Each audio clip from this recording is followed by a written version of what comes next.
मित्रांनो, आजची तिन्ही पार्सल आहेत ना, ती वेगवेगळ्या राज्यात जातली आहेत. म्हणजे कर्नाटकचा पण हा एक, त्यानंतर गोव्यातला पण एक असा आणि महाराष्ट्रातला म्हणजे आपल्या मुंबईमधला पण एक असा.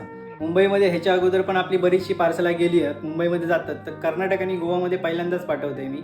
पार्सला काय जातलीच आहेत, पण कुठच्या पिनकोडला काय होता की तिकडे सर्व्हिसेबल नसता, मग तर दुसऱ्या कुरिअरमधून करूचा लागता. हे बघा, इकडे तिन्ही पार्सला ठेवली असत. ह्या असा गोव्यामधला, ह्या आपल्या मुंबईमधला असा आणि ह्या कर्नाटकमधला असा. तर अशी तिन्ही पार्सला आपल्याक पाठवची असत आज. तर तुमका सुद्धा जर अशी कुठेही म्हणजे ऑल ओव्हर इंडियामध्ये कुठेही तुम्ही जरी कुठूनही जरी रील बघत असाल माझे किंवा व्हिडिओ बघत असाल, तर तुमच्यापर्यंत पार्सल मी नक्कीच पोहोचवण्याचा प्रयत्न करीन. जर तुमका पण 100% प्युअर गावठी जर प्रोडक्ट हवे असतील तर आपलो खाली व्हॉट्सअप नंबर असा, त्याच्यावर तुम्ही हाय केल्यानंतर तुमका लिस्ट आणि प्राईस तुमका बघूक मिळतली. या बघा आणि आजच ऑर्डर करा.